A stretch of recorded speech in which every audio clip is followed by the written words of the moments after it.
Olá, eu sou o professor Gustavo, mais uma vez, com as aulas de língua portuguesa.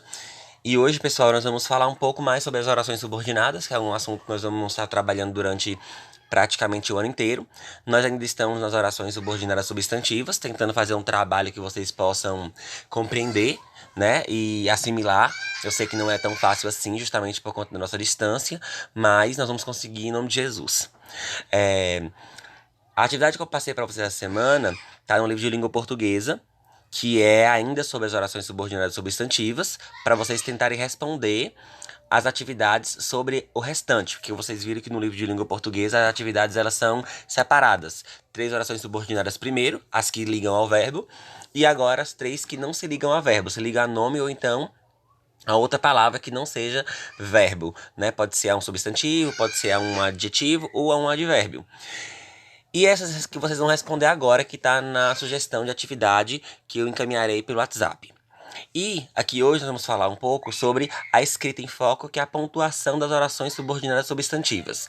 É muito simples a pontuação das orações subordinadas substantivas, uma vez que não difere nada da pontuação normalmente que nós usamos nas nossas atividades, né? E aí na primeira imagem nós temos uma charge, que é uma crítica social já, que acontece também uma quebra de expectativa da nossa parte, que é isso que as charges elas têm a função, né?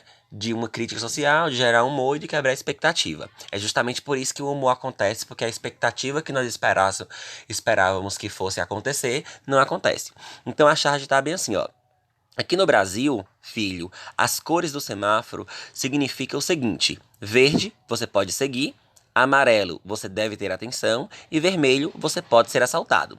Ou seja, se parar no trânsito, você pode ser assaltado. Pessoal, essa imagem aí é a imagem do livro didático de vocês. Então é só acompanhar para vocês entender melhor. Se caso a imagem não ficar muito boa, eu não sei, porque eu coloquei a resolução a melhor possível. Só que eu não sei se vai ficar muito boa, não. Então, vocês vão responder essas 3 questões aí no caderno, né? A primeira fala sobre o que gera humor na tira, né? Pensando nisso, discuta com o professor e com a turma como se dá humor a essa charge. Aí vai falar que a charge, a intenção é levar humor, justamente porque esperávamos alguma coisa e não acontece.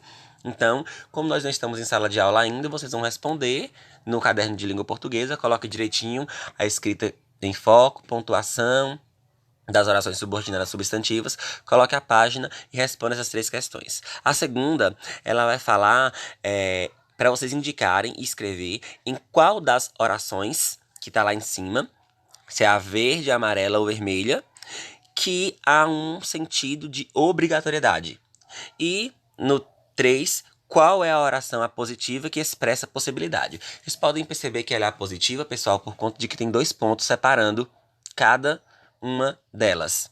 Então, nessa charge, como você percebeu, as orações você pode seguir, você deve ter atenção e você pode ser assaltado equivalem a apostos, que esclarece o sentido dos nomes, que os nomes verde, amarelo e vermelho, respectivamente nessa ordem. Então, na charge, o autor utilizou 2 pontos para separar os nomes dos quais se refere. Mas poderiam também ter utilizado o travessão. Ficaria assim, ó, verde, aí tem um travessão, você pode seguir; amarelo, o travessão, você deve ter atenção; e vermelho, você pode ser assaltado. Lá na charge tá 2 pontos, mas poderia também ter utilizado aí os travessões. Assim, fica claro uma coisa, que as orações subordinadas substantivas apositivas são separadas da oração principal por 2 pontos ou por travessão. Já as outras 5 que sobram, né, das orações subordinadas substantivas, não há grandes problemas. Basta lembrar que essas orações elas exercem uma função sintática. Por exercer uma função sintática, seguem a principal regra de pontuação. Qual que é a principal regra de pontuação, gente? Nós não devemos esquecer isso para qualquer escrita, seja das orações subordinadas substantivas, seja das orações coordenadas, seja de uma frase simples. Então não importa. Qual que é a regra? O sujeito não se separa do predicado. Então eu não separo sujeito de predicado. Assim também como eu não separo verbos do complemento. O verbo do objeto direto, o verbo do objeto indireto. O verbo de ligação do predicativo do sujeito, também não separo. Então, o verbo do predicativo do sujeito, o verbo de ligação, né? Ser, estar, aparecer, permanecer, continuar, andar, ficar e tornar-se, ou qualquer outro, eu também não separo do predicativo do sujeito, que é a qualidade para o sujeito. Geralmente vem em forma de um adjetivo ou uma locução adjetiva. Eu também não separo um substantivo, um adjetivo ou um advérbio do seu complemento, que será um complemento nominal. Então, como dissemos, essas regras devem ser seguidas ao utilizarmos na escrita as orações subordinadas substantivas. Assim, uma oração subordinada substantiva subjetiva não deve ser separada por sinal de pontuação da oração principal, que é na subjetiva vocês sabem que o sujeito está lá na própria oração subordinada, então não separa com vírgula. As orações objetivas diretas e objetivas indiretas não separa do verbo que completa o sentido dela. Assim também como as orações predicativas não separa do verbo de ligação. E as orações completivas nominais não separa do nome cujo sentido completam. Então, além disso, é preciso lembrar também outra regra de pontuação muito importante.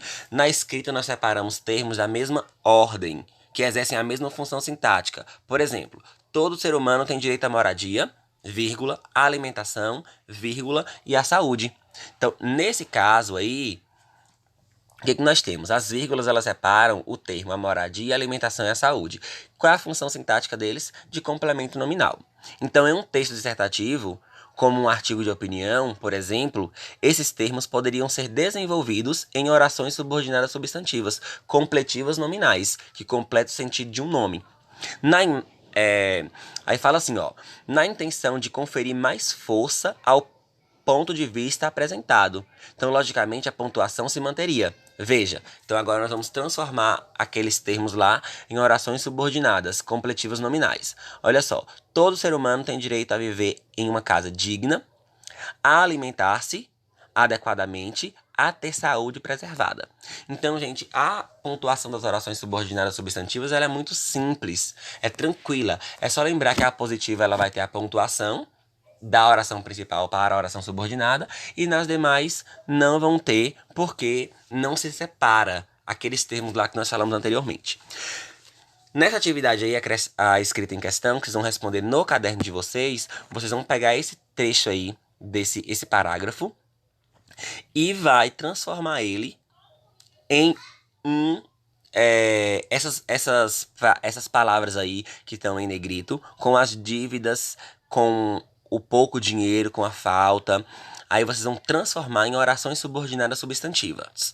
Lembrando que, como você falou, né, você vai, a questão fala, é como se você fosse escrever um texto e agora você vai conferir mais força ao discurso. E nessa força ao discurso é que vocês vão estar reescrevendo este parágrafo aí, utilizando as orações subordinadas substantivas e e já nessa linha da pontuação, não esquecer de utilizar a pontuação necessária para as orações subordinadas substantivas quando precisarem. Então, pessoal, é isso que eu queria falar com vocês hoje. Espero que tenham entendido. Qualquer dúvida estarei à disposição. E um abraço e fiquem todos com Deus e saibam que eu estou com saudade.